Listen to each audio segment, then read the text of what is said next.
going to show you the secrets that a pro shooter uses to shoot long range in the wind.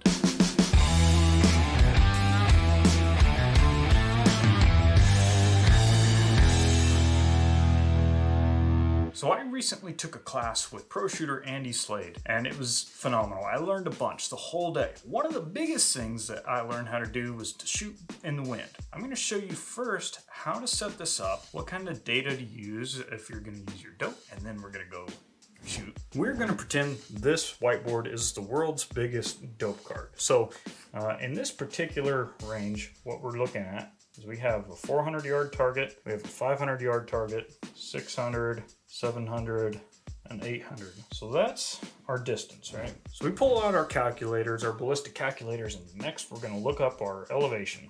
So at 400 yards, I have 2.1 mils, 500 is 3.1, 600 is 4.2, 700 is 5.4, and 800 is 6.8. Here's where it starts to get really neat, because you can input the direction of the wind and you don't have to worry about full value, doing percentages, doing all the extra math. All you have to do, you're going to make 3 columns. You're going to draw 2 lines to make 3 columns, 1, 2, and 3. The main direction that we think it's going to be, that the wind is coming out of, is going to be our middle one here. So when I was shooting, that was an 8 o'clock wind. We're not too sure on exactly how close we are on that being an 8 o'clock. So maybe we'll add in an 8:30 and a 7:30. Then we'll write down our windages for each of these at these different distances. So I'm going to go 0.2, 0.2, 0.1. So this particular set of data is assuming that we had a 3 mile an hour wind on my 308. So at 3 mile an hour, these different directions, you can see that, at 800 yards, we have a tenth of difference, tenth of difference here, tenth of difference there, almost 2/10 across, or not quite full 2/10 across there, and tenth there. So you can see that the windages do change, at least by a tenth, and that can be the difference, adding up all your other factors of shooting, your position, your ability to hold, manage recoil, everything between hitting and missing. So now we're going to look at, when I'm shooting at the target, how do these windages take into account? How are we going to use this? So I'm going to be shooting 400, 500, 600, 700, 800 yards, and let's take a look. When I start off with this, I'm starting with my center windage. So in this case, for 400 yards, that's 0.2 mils of windage, about 0.2, and I get a good solid hit. So I'm going to keep that column. I'm going to move down one. When I go to the 500 yard mark, I'll adjust my elevation. Now when I go to 500 yards, I will hold 0.3 mils. So here's the target there.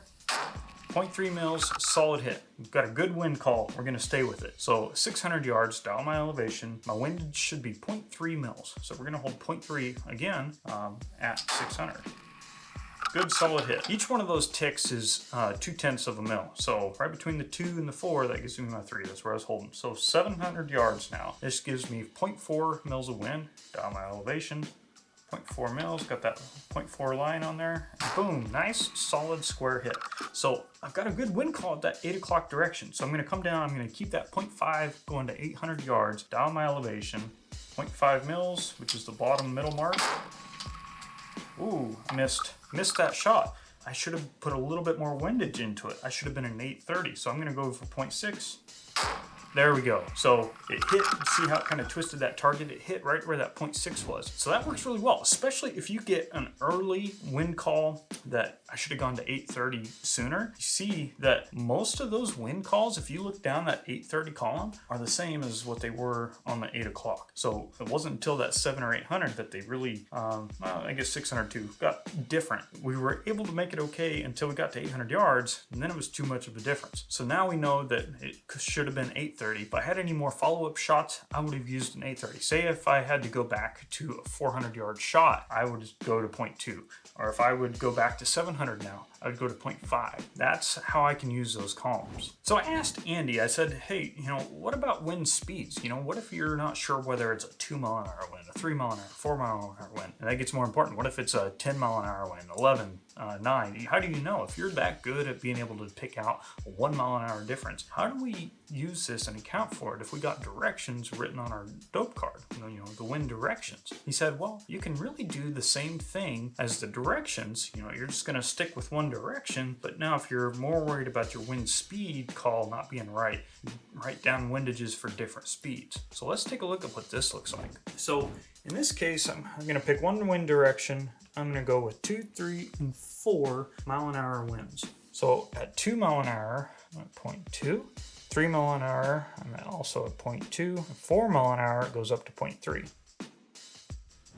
All right, so I got my one direction. This is no longer 3 mile an hour wind. We're one direction, 2, 3, and 4 mile an hour wind calls. So these are all of our windages. We would shoot at these different ranges. Again, we're gonna start with this one here. All right, so let's watch this video now of shooting with different windages. So first target, 400 yards. I'm at 0.2 mils because that's my 3 mile an hour wind call. Good solid hit. So I'm gonna keep that 3 mile an hour windage call. I'm gonna go to 0.3 mils at 500 yards. Nice and centered, good solid hit. So 600 yards, I'm gonna move to 0.4 mils, still in that 3 mile an hour column. 0.4 mils, boom, nice solid hit. All right, so 700 yards, we're keeping with that. 3 mile an hour wind, 700 yards, 0.5 mils. Oh, I should have been at 0.6 mils. So I'm gonna move over to my 4 mile an hour wind, hit right on that left edge, so 0.6. Now I know that 0.6 is gonna work. I'm gonna stay in the 4 mile an hour wind call now when I go down to my 800 yards. So now I'm gonna be, instead of being at 0.6 with the 3 mile an hour wind, I'm gonna be at 0.8 with the 4 mile an hour wind. So 0.8 mils, boom, first round impact. So see how I was able to adjust my wind because maybe the wind changed or something along the lines. Maybe I just didn't have a good wind call to begin with. I was able to make that a correction and know exactly what my windage should be going into my next target and get a first round impact on that and reduce the number of misses I had. So once again, huge thanks to Andy Slade for teaching us that. And guys, go check him out, attend one of his classes, give him support and learn a ton from him. And guys, do me a favor, go check out my friend over at Midpack. He's making awesome precision rifle apparel and it's really cool. Like, he's not paying me to say this, I just really like it because where else can you get a shirt that says rock out with your gun out? So check him out.